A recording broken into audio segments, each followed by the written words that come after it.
You've tuned in to Larger Than Life with Pastor Ron Hint of Calvary Chapel, Houston. Here's a preview from Pastor Ron of today's message. God has exalted Joseph second only to Pharaoh. And again, lest we think it was a quick success, it was 13 years in the making. Sometimes we think he does things right away. Not really. And here's the ultimate reason. We've seen God working in Joseph's life. He's been so humble. And I think that's why God was able to use him. We read about this in 1 Peter chapter 5 and verse 6 about us. God says, humble yourself under the mighty hand of God, and in due season he will exalt you. I think music is my favorite medium to express emotions and sort through my thoughts. These Things Take Time is a 2010 song from Sanctus Real that perfectly encapsulates the feelings surrounding this topic. I'm sure Joseph was wondering when God was going to remove his suffering, but as Pastor Ron will talk about in today's message, it's not our job to know. Our duty is to endure patiently and praise God even in the midst of hardship, being comforted by the reality that God rewards obedience to Him. Well, let's join Pastor Ron in the book of Genesis chapter 40 with today's edition of Larger Than Life. There's a situation in Acts chapter 14 where Paul and Barnabas are on one of the missionary journeys, and they come to the area of Lycaonia. And there was a man who was healed by them. And they got so excited about Paul and Barnabas that they began to worship him. They called Barnabas Zeus and Paul Hermes. And then the priest of that city, it says in Acts 14:13, the priest of Zeus in the city brought oxen and garland at the gates to sacrifice to them. Can you imagine? And Paul and Barnabas would have been easy for those two guys to say, you know what, we've had a long trip. Let's not stop them right away. Let's just let them give us a feast and do all that for a while. We deserve a little bit of R&R, you know. But Paul and Barnabas didn't do that. As soon as they wanted to sacrifice, it says Paul and Barnabas tore their clothes and said, what are you doing? Stop this. We're men just like you. We're not any different from you. God has done this. What a great example. That's exactly what Joseph is doing here. It's not me. It's God, Pharaoh. Verse 17, then Pharaoh said to Joseph, well, here's the dream. Behold, in my dream, I stood on the bank of the river. Suddenly 7 cows came up out of the river, fine looking and fat, and they fed in the meadow. Then behold, 7 other cows came up after them, poor, very ugly and gaunt, such ugliness as I have never seen in all the land of Egypt. And the gaunt and ugly cows ate up the first 7, the fat cows. And when they had eaten them up, no one would have known that they had eaten them, for they were just as ugly as at the beginning. So I awoke. So it gives us one other detail, that after these skinny, emaciated cows ate the fat ones, they didn't change. It was still bad. I also saw in my dream, and suddenly 7 heads came up upon one stalk, full and good. Then behold, 7 heads, withered thin and blighted by the east wind, sprang up after them. And the thin heads devoured the 7 good heads. So I told this to the magicians, but there was no one who could explain it to me. So he emphasizes again, no man could interpret this. No one who I thought really had the ability. Then Joseph said to Pharaoh, the dreams of Pharaoh are one. God has shown Pharaoh what he is about to do. The 7 good cows are 7 years, and the 7 good heads are 7 years. The dreams are one. And the 7 thin and ugly cows which came up after them are 7 years, and the 7 empty heads blighted by the east wind are 7 years of famine. This is the thing which I have spoken to Pharaoh. God has shown Pharaoh what he is about to do. Indeed, 7 years of good plenty will come up throughout all the land of Egypt. But after them 7 years of famine will arise, and all the plenty will be forgotten in the land of Egypt, and the famine will deplete the land. So the plenty will not be known in the land because of the famine following it, for it will be very severe. And he says this dream, it was told twice. It was repeated to Pharaoh twice because this thing is established by God, and God will shortly bring it to pass. The Bible says, in the mouth of 2 or 3 witnesses, let a truth be verified. So God affirms the veracity of Pharaoh's dream by stating it twice and emphasizes it's going to happen very soon. So Joseph interprets the dream. What's amazing is the next thing he does. All he was asked to do was interpret the dream. But Joseph makes a bold step to actually give some advice to Pharaoh. Great step of faith. Now, therefore, let Pharaoh select a discerning and wise man and set him over all the land of Egypt. Let Pharaoh do this, and let him appoint officers over the land, collect 1/5 of the produce of the land of Egypt in the 7 plentiful years. And let them gather all the food of those good years that are coming and store up grain under the authority of Pharaoh, and let them keep food in the cities. Then that food shall be as a reserve for the land for the 7 years of famine, which shall be in the land of Egypt, that the land may not perish during the famine. So the advice was good in the eyes of Pharaoh and in the eyes of all of his servants. Now, it's interesting. Remember, we've seen this already in the life of Joseph. First of all, he gave Joseph favor in the eyes of Potiphar. Then when he was in prison, he gave Joseph favor in the eyes of the prison guard. Now favor in the eyes of Pharaoh, the king. We're told in Proverbs 21 and verse 1 that God is able to change the heart of a king, just as he changes a watercourse or a river at any given time. So by the providence of God, Joseph turns the counsel and the heart really of Pharaoh. And Pharaoh said to his servants, "Can we find such a one as this, a man in whom is the Spirit of God?" So even this pagan king recognizes, here's something different in this guy. The Spirit of God is in him. Would to God that that's what people would say of us, right? There's something different. Even people in the world would go, there's something different about you. The way you act, the way you respond at work. You don't lash out. You give sound advice. You care. How can I pray? There's something different. Man, the world is looking for that. Now, we also know that obviously he had the gift of administration, right? Joseph. So Pharaoh says to Joseph, "Inasmuch as God has shown you all this, there was no one as discerning and wise as you. You're going to be over my house, and all my people shall be ruled according to your word. Only in regard to the throne will I be greater than you." How about that? And Pharaoh said to Joseph, "See, I have set you all over the land of Egypt." So this is amazing. God has exalted Joseph second only to Pharaoh. And again, lest we think it was a quick success, it was 13 years in the making. Sometimes we think he does things right away. Not really. And here's the ultimate reason. We've seen God working in Joseph's life. He's been so humble. And I think that's why God was able to use him. We read about this in 1 Peter chapter 5 and verse 6 about us. God says, "Humble yourself under the mighty hand of God, and in due season he will exalt you." So it's trusting him. So Pharaoh took his signet ring off his hand and put it on Joseph's hand. That signet ring, that's the seal of Pharaoh himself. If you have possession of that, that means that Joseph could buy anything, sell anything, go anywhere he wanted to go. He was essentially made prime minister of the land. And Pharaoh clothed him in garments of fine linen and put a gold chain around his neck. Now, we see this gold chain that would represent authority, but notice he's given fine garments. Remember, as a youth, he was given the coat of many colors by his father, and remember, that was torn away. Well, God has replaced it with an honorable robe, the garments of leadership in Egypt. And he had him ride in the second chariot which he had. So Pharaoh evidently had two prized chariots, Air Force One, Air Force Two. Or Chair Force 1, Chair Force 2, something like that. License plate of Joseph's chariot, number 2. And check this out. They cried out before him, "Bow the knee." So he set him over all the land of Egypt. And now I have to begin to think that Joseph is remembering that dream with his family. Because here is all of Egypt bowing down before him, the masses. Pharaoh also said to Joseph, "I am Pharaoh, and without your consent no man may lift his hand or foot in all the land of Egypt." And Pharaoh called Joseph's name Zaphnath-Paaneah. Now, there are several suggestions to his name. Some say it is interpreted seer, redeemer. Others, the man who knows the things. Through various hieroglyphics, it can't be certain.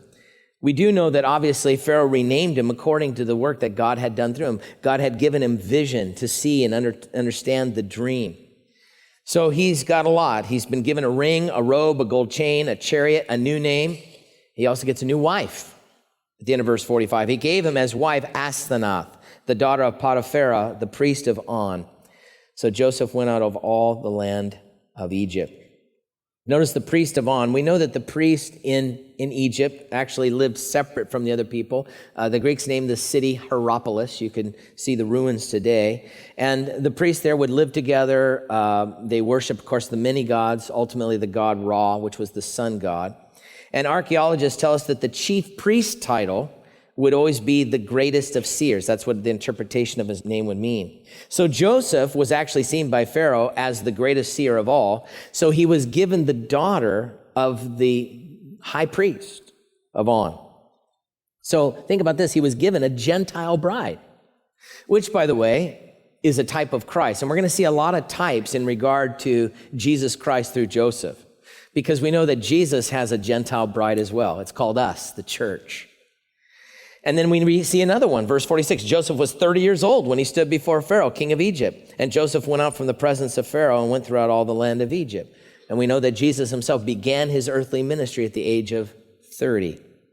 Now, in the 7 plentiful years, the ground brought forth abundantly, just as Joseph said. So he gathered up all the food of the 7 years which were in the land of Egypt and laid up the food in the cities. He laid it up in every city, the food of the fields which surrounded them. Joseph gathered very much grain as the sand of the sea until he stopped counting, for it was immeasurable. So year after year of bumper crop, and all the cities are flooded with massive storage bins. And God not only blessed the land, but blessed him with children.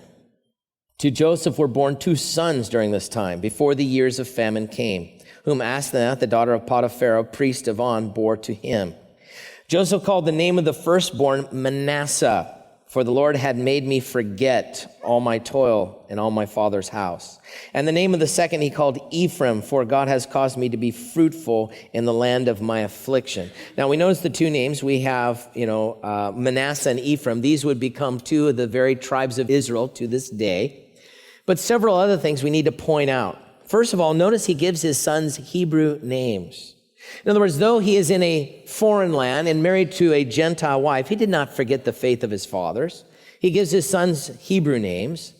And here's the thing I think that's really great, is that their names bear the testimony of his attitude.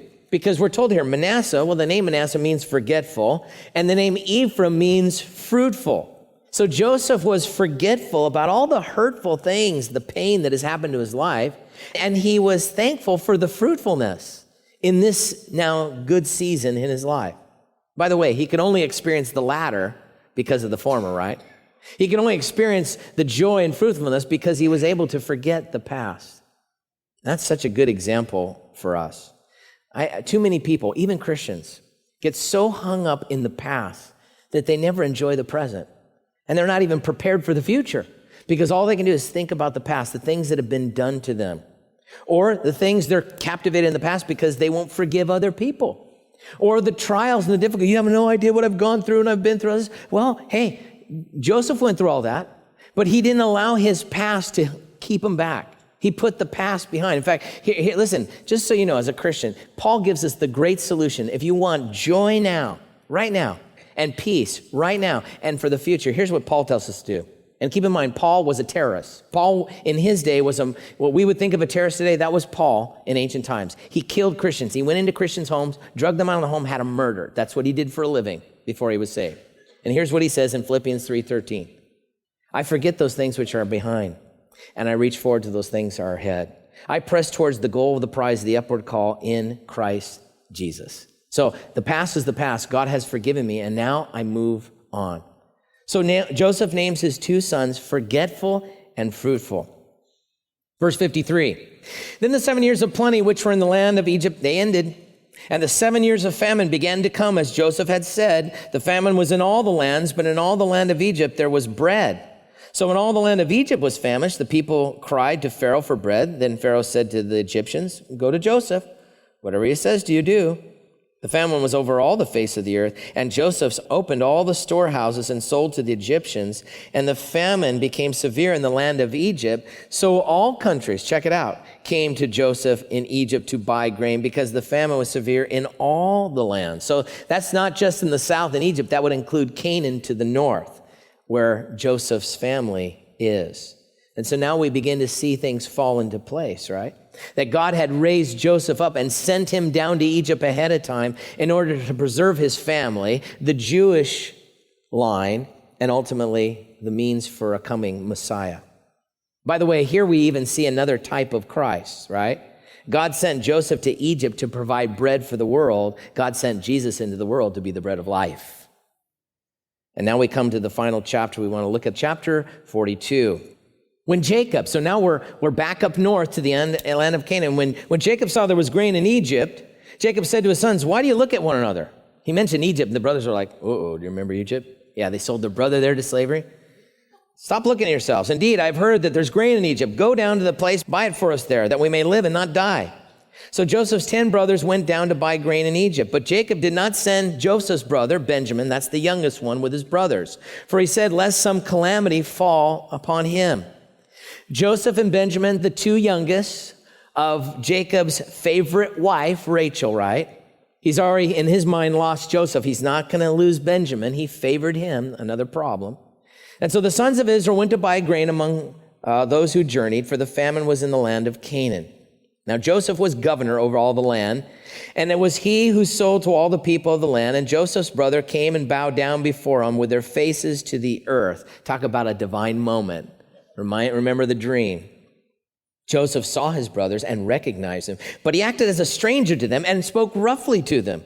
Then he said to them, where do you come from? And they said, from the land of Canaan to buy food. Joseph recognized his brother, but they did not recognize him. And they say, well, why? Well, keep in mind, when Joseph was sold in slavery, he was a young boy. He was a teenager, 17 years old. He's now a man. He's 30. Not only that, he is dressed like an Egyptian, right? He's dressed like an Egyptian. He talks like an Egyptian. He walks like an Egyptian. So, you guys are right. Sorry, couldn't help it. He even spoke through an interpreter. So he is speaking Egyptian to them, and then it's interpreted to Hebrew to them. Then Joseph remembered the dreams which he had dreamed about them. Of course he did. Now he says to them, because he needs to get the whole family to Egypt, says, you're spies. You've come to see the nakedness of the land. And they said, no, my Lord, but your servants have come to buy food. We are all one man's sons. We're honest men. Well, that's an understatement for sure. Or it's actually an overstatement. Your servants are not spies, though. But he said, no, you've come to see the nakedness of the land. And they said, your servants are 12 brothers, the sons of one man in the land of Canaan. And in fact, the youngest is with our father today, and one is no more. That must have broken his heart. They think he's dead. I think it was also good news to hear that the youngest brother was alive and that dad was alive still 13 years later. Now, Joseph realizes this is all part of God's plan through that prophecy, through that dream, to get his people to the land of Egypt. So he continues, verse 14, it is as I spoke to you, saying, you're spies. In this manner you shall be tested by the life of Pharaoh. You shall not leave this place unless your youngest brother comes here. Send one of you and let him bring your brother, and you shall be kept in prison. So I'm going to keep you all here, and one gets to go, that your words may be tested to see whether there's any truth in you, or else by the life of Pharaoh, surely you're spies. So he put them all together in prison for 3 days. So he put them in prison for 3 days, doesn't even see him. Then Joseph said to them on the third day, so he comes out to him, do this and live, for I fear God. If you are honest men, let one of your brothers be confined. So he changed his mind. We'll just keep one back here. The rest of you can go back. You go carry grain for the famine to your houses, and bring your youngest brother to me, so your words will be verified, and you shall not die. And they did so. So here's an opportunity for the brothers to prove themselves. One is to stay back. The rest will go. And then they said to one another, we are truly guilty concerning our brother. For we saw the anguish of his soul when he pleaded with us, and we would not hear. Therefore, this distress has come upon us. So they're now recounting of the incidents when they threw him into the pit and sold him into slavery. And Reuben answered and said to them, did I not speak to you, saying, do not sin against the boy? And you guys wouldn't listen. Therefore, behold, his blood is now required of us. We're being judged for what we have done. And they could have been. I mean, God is going to be very gracious, as we're going to see. Now, notice verse 23. They did not understand. While they were talking about this, they didn't understand that Joseph understood them, for he spoke to them through an interpreter. And he turned himself away and began to weep. So his emotions, it's just hard for him to relive this whole moment again. He goes to the room and he weeps, which, by the way, is another type of Christ. So, because here he is weeping over his brother's rejection of him. And Jesus, in Luke chapter 19 and verse 14, we read that Jesus wept over the rejection of his own people to him. Now, he returns in verse 24 to them and talked to them, and he took Simeon from them and bound him before their eyes. So he takes Simeon, he will stay, the rest can go back. He gave a command to fill their sacks with grain, to restore every man's money to his sack. So he says, let's give them grain, but put all their money back in the sacks, to give them provisions for their journeys, Thus he did for them. Now the brothers were, of course, unaware of this, as we'll see. So they loaded their donkeys with the grain and departed from there. But as one of them opened his sack to give his donkey feed at the encampment, he saw his money. There it was in the mouth of the sack. So he said to his brothers, my money has been restored. And there it is in my sack. Then their hearts failed them, and they were afraid, saying to one another, what is this that God has done to us? Man, we've just blown it again. Then they went to Jacob, their father, in the land of Canaan. So now they're back in Canaan, and they told him all that had happened to them, saying, the man who is Lord of the land spoke roughly to us and took us for spies of the country. But we said to him, we are honest men. We are not spies. We are 12 brothers, sons of our father. One is no more. The youngest is with our father this day in the land of Canaan. Then the man, the Lord of the country, said to us, by this I will know that you are honest men. Leave one of your brothers here with me. Take food for the famine of your households and be gone. And bring your youngest brother to me, so I shall know that you are not spies, but that you are honest men. I will grant your brother to you, and you may trade in the land. Then it happened as they emptied their sacks that surprisingly each man's bundle of money was in his sack. And when they and their father saw the bundles of money, they were afraid. Oh man, what's going on? And so Jacob, their father, said to them, you guys have bereaved me. Joseph is no more, Simeon is no more, and you want to take Benjamin? No way. And then he says this statement, all things are against me. Jacob is the premier pessimist. Everything is going from bad to worse. Everything is against me. Well, the reality is, as we read the story, actually everything was going for him. Do you realize that? God was working behind the scenes to provide for him. His son was alive, but you know what? He didn't see that. And a lot of times we don't see that, right? We're like, man, everything's against me. And God's like, why are you crying? I got it all planned out, you know. But Jacob, he's a pessimist. And maybe that speaks to some of us, right? Being pessimists. His theme song was something like this. No one loves me, this I know. For my situation tells me so, right? That's a bummer. We don't teach that to our kids, right? But maybe we can relate to that. We hear something, it's like, everything's against me. No, it's not. Because the truth is, Romans 8:28 tells us all things, not some, not most, but all things work together for the good for those who love God and are called according to his purpose. Now, they knew that dad wouldn't want to let Benjamin go, so Reuben, the oldest, spoke to his father, saying, kill my 2 sons if I don't bring them back. You take my kids. I'm going out. Let me take Benjamin with me. I'll bring him back to you. But he said, my son shall not go down with you. No way is Benjamin going, for his brother is dead, that's Joseph, and he's left alone. If any calamity should befall him along the way in which he should go, then you would bring down my gray hair with sorrow to the grave. By the way, what about Simeon? You're just going to let him rot in prison? Thanks a lot, Dad, you know. A lot of favoritism going on there. But now here's the good news. As the situation happens, all their supplies dwindle very quickly. And guess what? Jacob changes his mind. Benjamin goes, and we see this great plan of God's divine providence fall into place. However, we'll pick that up next time. We're done here. Let me close with this. There's a great little story, I think, that just allows us to see the things in our life. There was a little boy, and his father, for his birthday, had given him a puzzle. And it wasn't a tiny puzzle, but it was a more challenging puzzle, a little bit bigger for him, you know. And when you get a little bit more intricate in some of those puzzles, you know, the colors are sometimes hard to make out. The pieces are a little bit smaller. And the little boy was frustrated. He couldn't do it. He had tried for a long time. So he brought the pieces back to Dad and said, Dad, I can't put the puzzle together. So Dad sat down and put the puzzle together in about, less than 5 minutes.